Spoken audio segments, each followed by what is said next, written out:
Assalamualaikum warahmatullahi wabarakatuh. Bismillahirrahmanirrahim.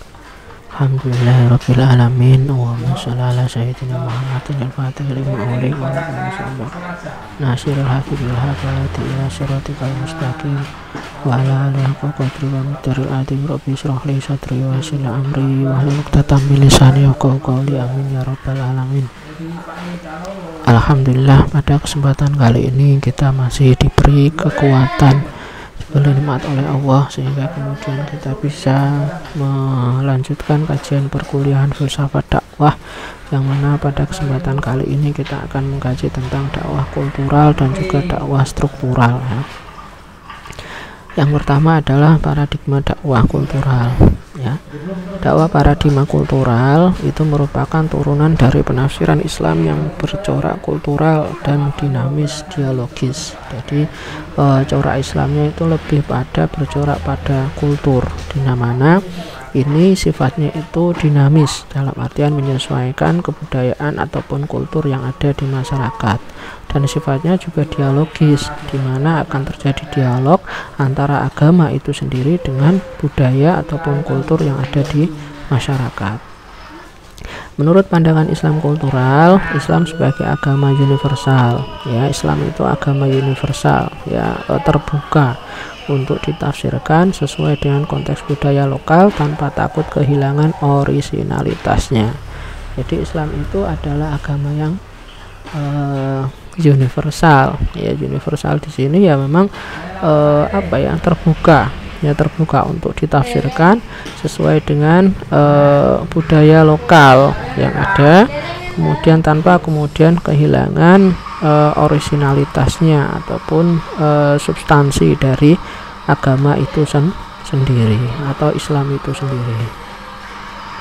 Alur pemikiran ini menegaskan bahwa Islam pada dasarnya natural ya. Islam itu natural, selaras dengan kecenderungan alamiah manusia dimanapun berada. Jadi Islam itu sifatnya adalah natural ya, sebagaimana manusia dimanapun berada. Ketika Islam berada di Arab ya, Islam akan menyesuaikan dengan budaya Arab. Ketika Islam berada di Indonesia ya, Islam akan menyesuaikan dengan kultur ataupun masyarakat Indonesia. Begitu juga ketika Islam di Eropa, Afrika ya, itu akan menyesuaikan kultur yang ada di masing-masing tempat tersebut. Islam mampu mengakomodasi setiap budaya dan turut memberi warna kepada setiap budaya yang disinggahi. Jadi paradigma Islam kultural itu ya, Islam itu mampu mengakomodasi. Jadi dia itu menerima kebudayaan ya, kemudian memberi warna pada budaya tersebut. Jadi tidak kemudian menolak kebudayaan masyarakat, tapi justru Islam itu akan menerima kebudayaan masyarakat yang disinggahi, kemudian memberikan warna kepada kebudayaan yang disinggahinya tersebut. Kemudian ya, pandangan paradigma Islam kultural ini membedakan antara Islam dan budaya, termasuk budaya yang lahir pertama kali ketika persentuhan Islam dengan masyarakat Arab. Jadi harus paradigma ini itu membedakan mana Islam sebagai agama dan mana Islam sebagai sebuah budaya. Jangan sampai kita kemudian mencampur adukkan Islam itu sebagai agama dan juga Islam itu sebagai budaya. Contoh saja misalnya Islam itu kan turun di Arab. Maka dari itu Islam sendiri pun harus mengakomodasi budaya-budaya Arab dan kemudian mewarnai budaya-budaya Arab. Ya, salah satu kebudayaan Arab itu misalnya adalah jenggot misalnya ya. Masyarakat Arab itu memang jenggotnya panjang-panjang, tebal-tebal ya. Lah, termasuk Abu Jahal, Abu Lahab itu juga jenggotnya tebal-tebal ya. Ya, itu kemudian kita harus mau membedakan ya, jenggot itu merupakan budaya ataukah agama ya. Ternyata jenggot itu merupakan sebuah produk budaya. Buktinya yang berjenggot panjang, lebat itu tidak hanya orang Islam, tapi Abu Jahal, Abu Lahab, ya mungkin Fir'aun juga, yaitu juga jenggotnya panjang. Ya, orang-orang Nasrani, Koptik, orang-orang Yahudi itu juga jenggotnya panjang. Berarti jenggot itu bukan merupakan sebuah agama, tapi merupakan kebudayaan. Jadi harus kita mampu memilah, ya, mana Islam sebagai budaya dan mana Islam sebagai sebuah agama. Mereka menganggap pesakralan budaya Islam awal sama saja mencederai karakteristik universalisme Islam. Jadi kalau kemudian kita mensakralkan kebudayaan Arab, ya, itu sama saja, ya, mencederai universalisme Islam. Karena takutnya nanti, ya, budaya Arab itu tentunya akan berbeda dengan budaya yang ada di Indonesia, yang ada di Eropa, yang ada di Afrika. Takutnya kalau kemudian kita terlalu mensakralkan budaya Arab, ya, maka takutnya Islam itu tidak akan bersifat universal, tapi akan kaku sesuai dengan kebudayaan Arab tersebut. Nah, ketika mensakralkan itu dilakukan sebagai sebuah idealisme dakwah, maka yang terjadi adalah normativitas dan formalitas beragama. Menurut paradigma kultural, inilah kesalahan yang terjadi pada madhab dakwah harokah. Jadi kalau kita sekali lagi terlalu mensakralkan itu, maka yang terjadi adalah formalitas, normatif cara beragama kita, ya. Itu yang kemudian menjadi salah yang dilakukan oleh dakwah harokah, karena dakwah harokah itu mereka normatif, mereka formalis, ya, tidak lentur, tidak universal, sehingga Islam tidak bisa, sulit untuk kemudian beradaptasi di suatu tempat ataupun suatu wilayah. Kemudian untuk menghindari kesalahan yang sama, ya, mazhab kultural menempuh jalur yang lebih lunak dan substansif dalam berdakwah. Mereka membedakan Islam dari dua sisi, normatif dan esoteris. Untuk mensosialisasikan Islam, dakwah kultural cenderung menekankan sisi substansif dan esoteris sebagai pendekatan dakwah. Jadi kita harus mampu memilah mana sisi-sisi substansif, ya, ataupun sisi-sisi yang sifatnya itu adalah pokok ajaran Islam, dan mana sisi-sisi yang sifatnya itu adalah ketuhanan. Ya, harus mampu memilah itu agar supaya kita tidak terjebak pada normativitas dan juga formalitas. Pandangan kultural berpendapat sejarah Islam dari pertama kelahirannya hingga saat ini selalu diwarnai dengan proses akulturasi timbal balik. Jadi proses sejarah Islam itu apa, ya, istilahnya selalu diwarnai proses akulturasi antara budaya dan juga agama itu sendiri. Bagaimana kemudian Islam bisa diakomodasi oleh budaya, mengakomodasi budaya Arab. Bagaimana Islam bisa mewarnai budaya Arab. Ini salah satu simbol bahwa Islam itu bisa apa, ya, melakukan akulturasi timbal balik dengan kebudayaan. Nah, pendukung dakwah ini berpendapat bahwa dakwah semua rasul tidak pernah lepas dari proses dialog dengan kultur setempat di mana mereka diutus. Jadi semua rasul-rasul Allah dalam rangka berdakwah, ya, itu tidak pernah lepas dari sebuah proses dialog antara agama yang mereka bawa dan juga kebudayaan masyarakatnya yang menerima. Ya, paradigma kultural menghendaki dakwah ditampilkan secara inklusif, bukan eksklusif. Jadi menerima, bukan menutup diri, ya. Menerima kebudayaan, mengakomodasi kebudayaan, kemudian mewarnai, bukan menutup diri dari kebudayaan. Dalam konteks keindonesiaan klasik, ya, praktek dakwah Wali Songo merupakan representasi dakwah kultural. Jadi kalau kalian mau melihat contoh dakwah kultural khususnya yang ada di Indonesia, itu kalian melihat bagaimana proses dakwah yang kemudian dilakukan oleh Wali Songo. Kenapa demikian? Karena ketika para Wali Songo ke Indonesia, ya, ke Nusantara saat itu, di Nusantara ini bukan kemudian tidak berbudaya, tidak beragama. Mereka sudah punya kebudayaan sendiri, animisme, dinamisme.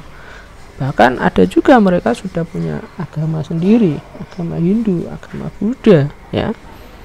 Namun, ya, sekali lagi, kebudayaan ya yang ada pada masyarakat itu kemudian diakomodasi, diterima dan juga diwarnai.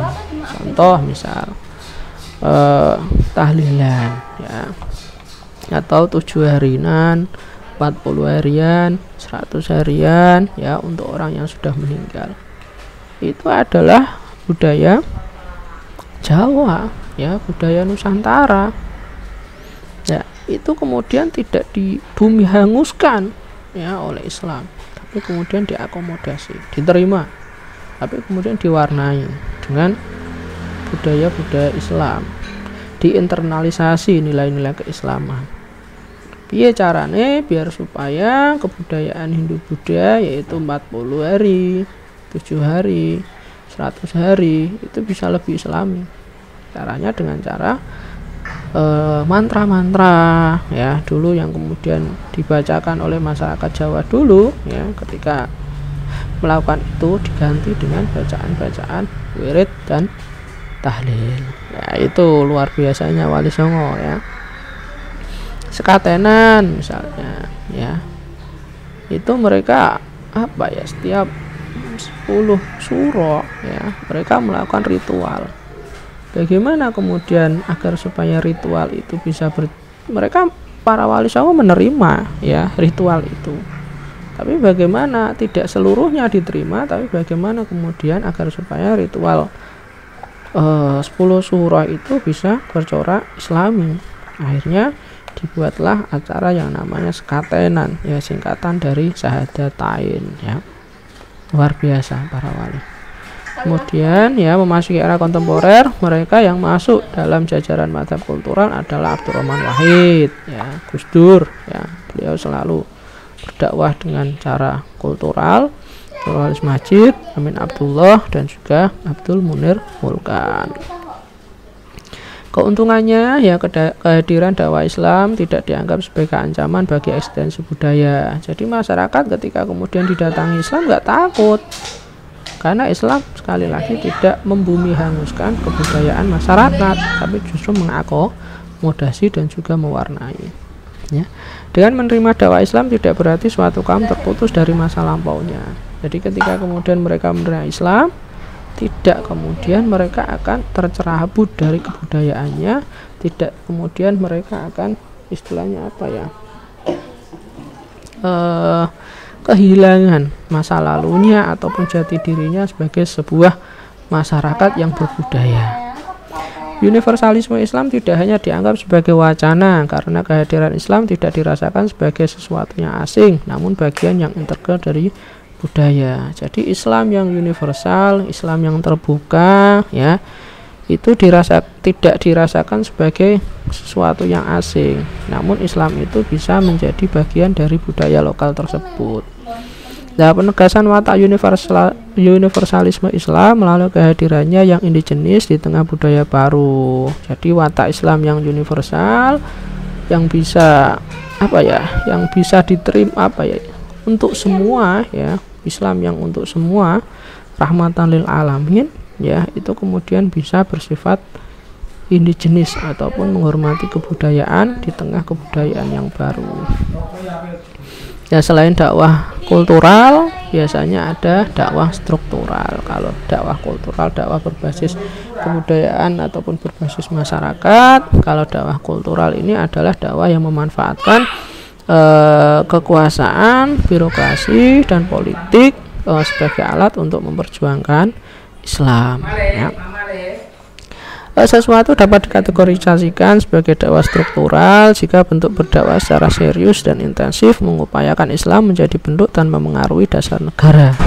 Jadi kalau kalian nanti jadi kepala desa, jadi bupati, jadi gubernur, jadi presiden, bahkan kalau kalian punya kekuasaan, kalian punya kekuatan politik, ya, kalian bisa menggunakan itu sebagai sebuah jalan dakwah, ya, itu namanya dakwah struktural. Contohnya misalnya jadi kepala desa, ya, membuat sebuah gerakan untuk sholat subuh berjamaah.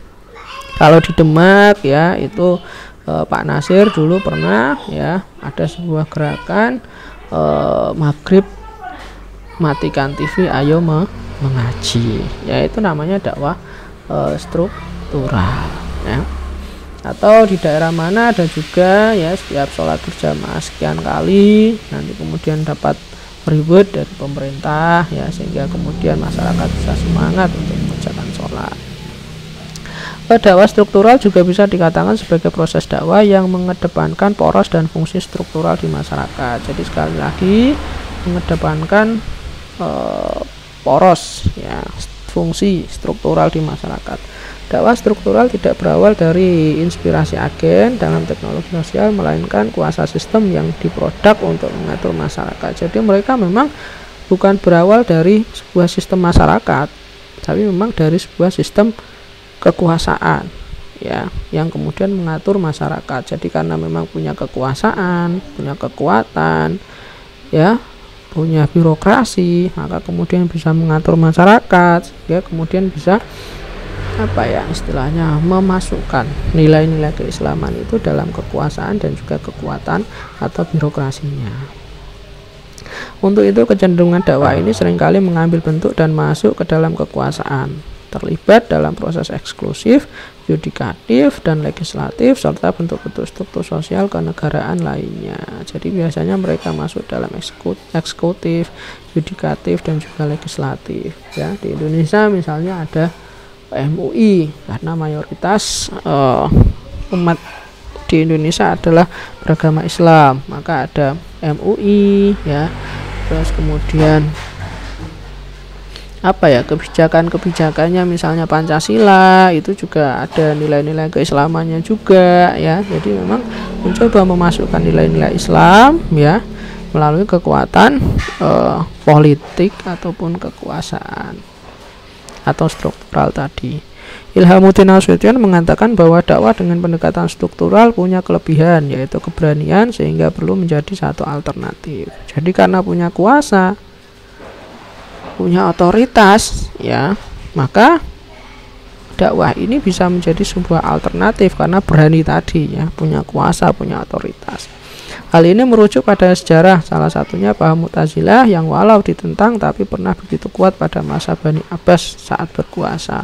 Karena itu tokoh dakwah yang terjun di bidang struktural bisa menjadikan aktivitas dakwahnya lebih relevan dan sinergis dengan sasaran dakwahnya. Jadi misalnya contoh dulu ketika Bani Abbas, ya, Mu'tazilah itu pernah begitu kuat, ya, karena memang itu dijadikan sebagai mazhab dasar, mazhab resmi negara, ya. Terus kemudian dakwahnya sendiri pun, ya, walaupun ini berbasis kekuasaan, berbasis struktural, ya, harus kemudian sinergis dengan sasaran dakwahnya, nggak boleh kemudian semena-mena, ya. Mungkin itu yang bisa saya sampaikan berkenaan dengan dakwah kultural dan juga struktural, ya. Terima kasih atas segala perhatian, mohon maaf atas segala kekurangan. Dari saya cukup sekian. Assalamualaikum warahmatullahi wabarakatuh.